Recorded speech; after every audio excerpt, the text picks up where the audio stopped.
for you to help you get settled in on your first night. I actually worked in that office before you.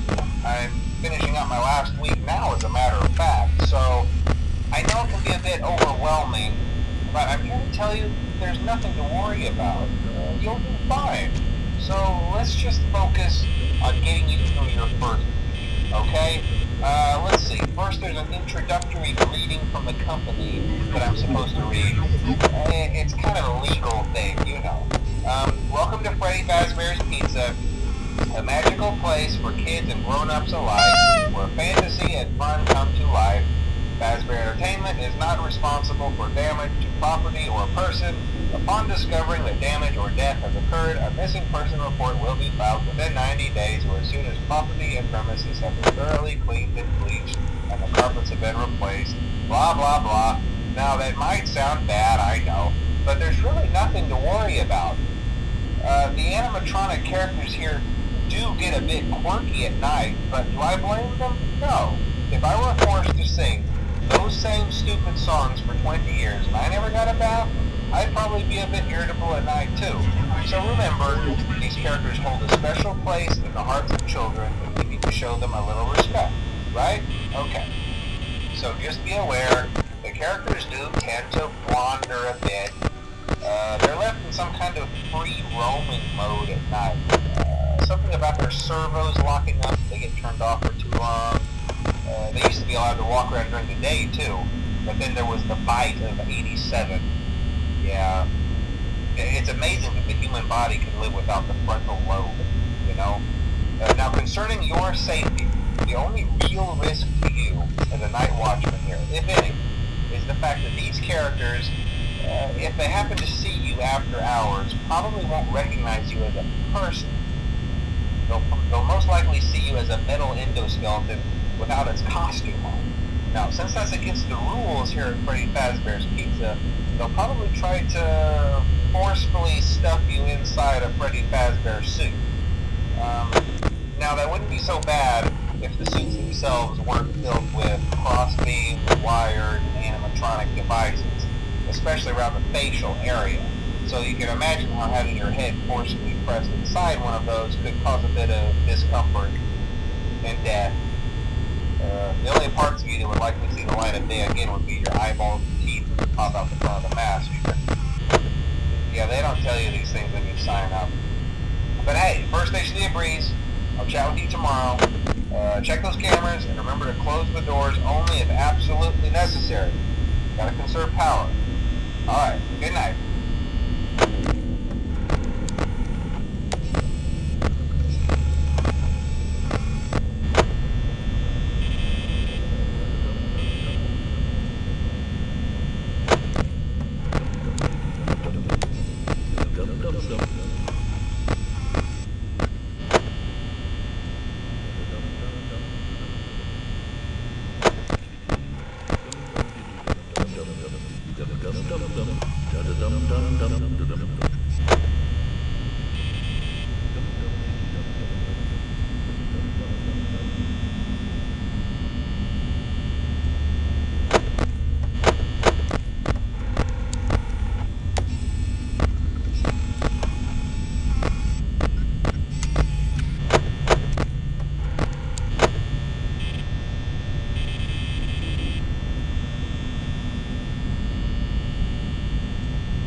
made it to day 2. Congrats. I won't talk quite as long this time since Freddy and his friends tend to become more active as the week progresses. It might be a good idea to peek at those cameras while I talk, just to make sure everyone's in their proper place, you know. Interestingly enough, Freddy himself doesn't come on stage very often. I've heard he becomes a lot more active in the dark, though, so hey, I guess that's one more reason not to run out of power, right? I also want to emphasize the importance of using your door lights. There are blind spots in your camera views, and those blind spots happen to be right outside your doors. So if you can't find something or someone on your cameras, be sure to check the door light. You might only have a few seconds to react. Not that you would be in any danger, of course. I'm not implying that. Also, check on the curtain in Pirate Cove from time to time. The character in there seems unique in that he becomes more active if the cameras remain off for long periods of time. I guess he doesn't like being watched. I don't know. Anyway, I'm sure you have everything under control. Talk to you soon.